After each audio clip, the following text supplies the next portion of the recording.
Olá pessoal, simpatizantes e não simpatizantes do Movimento Pernambuco é meu país, né? Gostaria de comentar esse fato que aconteceu. Não vou dizer aqui se é certo ou errado. Eu vou apenas falar o caso, né? Que como vocês já sabem, né? Roberto Jefferson, um aliado do atual presidente Bolsonaro, né?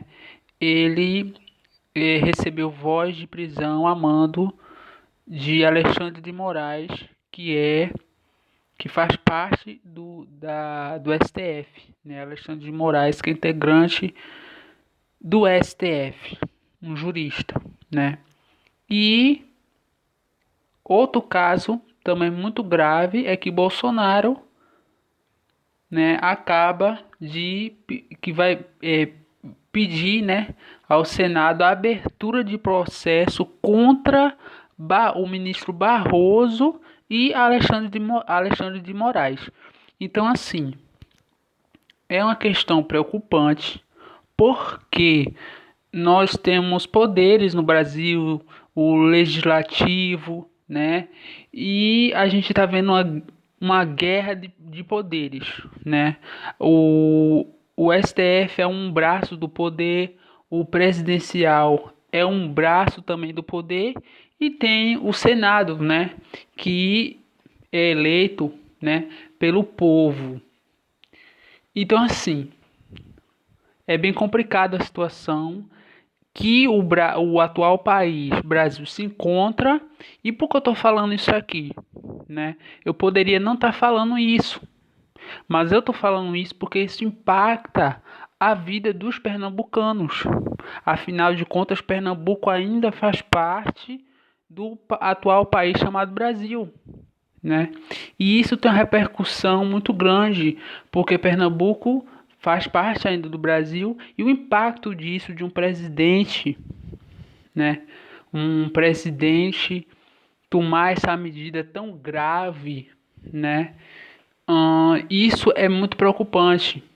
Agora, a pergunta que foi colocada, levantada pela mídia, é se o atual presidente Jair Messias Bolsonaro ele vai continuar com a narrativa, né, de questionar, certo, o sistema de voto eletrônico. Se ele vai continuar com isso, né? Porque isso aí já foi um caso encerrado, né? Foi fechado essa semana que passou, todos vocês sabem, né, que foi reprovado. Os senadores, ao votarem, votaram contra o voto impresso. E o voto impresso não conseguiu passar na Câmara, né? E com isso a gente se pergunta, né, até quando o atual presidente ele vai continuar a puxar essa narrativa e já está se falando, né? Veja bem como uma linha puxa a outra. E no começo desse ano aconteceu, todos vocês sabem, aconteceu aquele episódio em Washington DC, né, que aconteceu aquela movimentação de Donald Trump ali para que é, ele continuasse na presidência, né, que foi a invasão do Capitólio. E provavelmente 98 por chances de acontecer isso é que vai ser levantado, certo? O atual presidente Jair Messias Bolsonaro vai puxar essa situação ano que vem, entendeu? Ele vai continuar questionando e criticando o sistema eleitoral para que, quando chegar ano que vem, certo? Se acontecer as eleições de 2022, ele puxa essa narrativa, né, que não vai aceitar, certo? O resultado dos votos. Com isso, né, pode acontecer diversas coisas no país, né?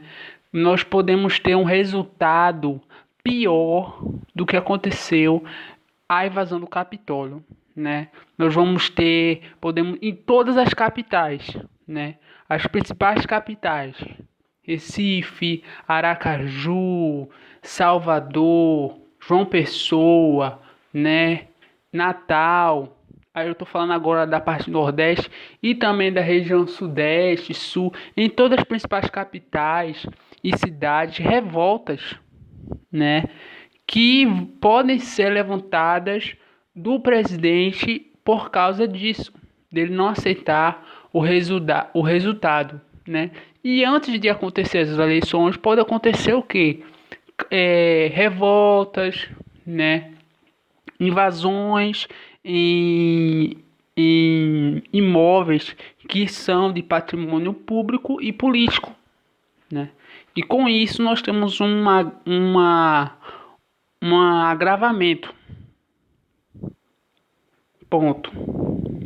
Outra questão também que eu gostaria de falar aqui, o crescimento da polaridade, né, entre esquerda e direita, porque isso já estava crescendo no Brasil desde o período em que Lula, né, recebeu lá, ele foi condenado pelas instâncias e ele foi solto. Desde lá até a posse do presidente Jair Bolsonaro por diante, nós tivemos uma crescente polaridade em todos os estados, né, entre esquerda e direita. E infelizmente o que tende a acontecer é isso, a polaridade aumentar ainda mais no Brasil. E com isso eu encerro esse vídeo. Eu gostaria de trazer esse vídeo aqui porque, né, mexe com todos os estados do Nordeste e também dos outros estados que faz parte aí do Brasil, né? Então é importante a gente estar de olho nisso. Não sabemos o que vai acontecer futuramente, né? Mas se sabe que vai acontecer mais prisões, né? Porque o STF está investigando as pessoas que estão questionando várias coisas, né? E essas pessoas, 99% são extremistas e estão sendo presos. Foi Sarah Winter, né? Foi uma das principais apoiadoras desse atual governo, entre outras pessoas também, né, que me foge agora à mente, mas que foram também presas e agora vai acontecer provavelmente, né, várias prisões devido a essas movimentações políticas. Com isso eu encerro esse vídeo aqui para não ficar muito extenso e até o próximo vídeo.